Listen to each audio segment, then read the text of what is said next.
कई डरावनी कहानियों की शुरुआत ना रात में आने वाली एक अजीब सी आवाज से होती है। एक ऐसी आवाज जो ये सोचने पर मजबूर कर देती है कि घर में कोई और भी है। आज हम जिस कहानी की बात करने वाले हैं उसकी शुरुआत भी कुछ ऐसी ही है। और हमारी कहानी की शुरुआत होती है इसी एक दिल दहला देने वाली मांग से।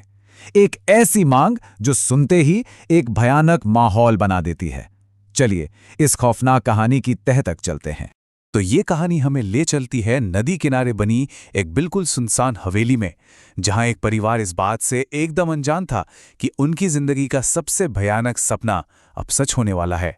हुआ ये कि मां मंदाकिनी जब उस आवाज का पीछा करते हुए रसोई तक पहुंची तो उन्हें लगा कि शायद कोई बिल्ली होगी, लेकिन दरवाजा खोलते ही जो नजारा उनके सामने था वो बहुत ही खौफनाक था।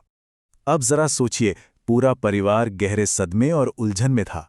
और सबसे अजीब बात तो ये थी कि सुगंधा को खुद कुछ भी याद नहीं था। उसे पता ही नहीं था कि उसके हाथ में वो कच्ची मछली आई कहां से। उस परिवार ने ना उस घटना को एक बुरा सपना समझकर भुलाने की कोशिश की, लेकिन उन्हें क्या पता था कि असली आतंक तो अब शुरू होने वाला था। इसके बाद तो घर में जो हुआ वो और भी खौफनाक था। पहली रात को ही दूसरी बेटी इंद्राणी ने सुना कि कोई सुगंधा की आवाज में दरवाजे के बाहर से मछली मांग रहा है। एकदम राक्षसी आवाज थी वो। फिर अगली सुबह घर के बाहर का मंजर देखकर तो सबके होश उड़ गए। जानवरों के कटे हुए अंग बिखरे पड़े थे और सुगंधा वो अपने कमरे में बेहोश मिली। और हद तो तब हो गई जब दूसरी रात सुगंधा को कमरे में बंद कर दिया गया था, लेकिन उसके बाद भी माता पिता के कमरे का दरवाजा कोई जोर जोर से पीट रहा था। मतलब एक के बाद एक हर घटना पिछली से कहीं ज्यादा डरावनी होती जा रही थी।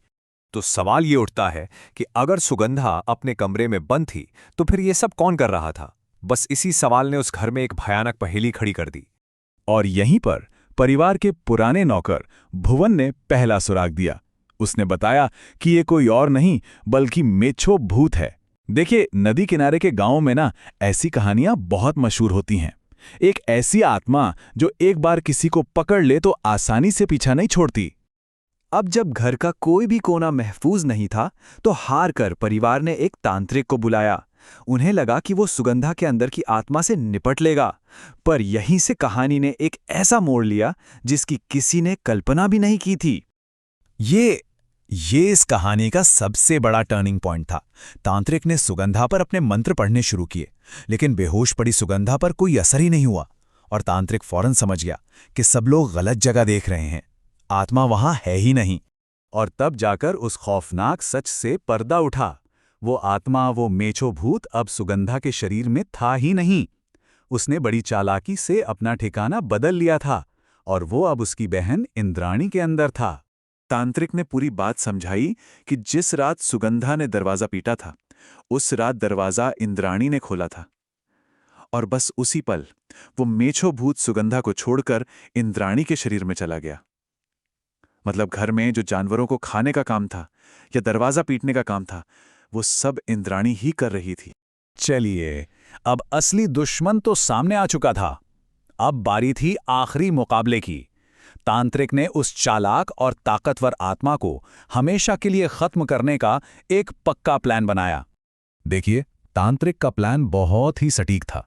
सबसे पहले घर के चारों कोनों को मंत्र फूके हुए बांस से सुरक्षित किया गया ताकि आत्मा भागकर वापस घर में ना घुस पाए। फिर इंद्राणी को नदी के किनारे एक कुर्सी से बांध दिया गया और उसके पास से नदी तक कच्ची मछलियों की एक लाइन बिछा दी गई। मकसद साफ था, आत्मा को लालच देकर शरीर से बाहर निकालना। और जैसे ही मंत्रों के असर से वो आत्मा मछली खाने के लिए बाहर निकली, तांत्रिक ने फौरन इंद्राणी को एक रक्षा सूत्र में बांध दिया और आत्मा के ऊपर एक जलता हुआ नारियल फेंककर उसे हमेशा के लिए खत्म कर दिया। तो इस तरह मेछो भूत का तो अंत हो गया और इंद्राणी भी आजाद हो गई।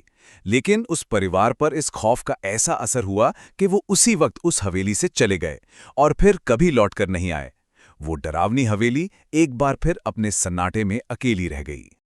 पर एक सवाल आज भी बाकी है, क्या ऐसी बुरी ताकतें सच में खत्म हो जाती हैं या फिर वो बस सही मौके का इंतजार करती हैं उस नदी के साए में?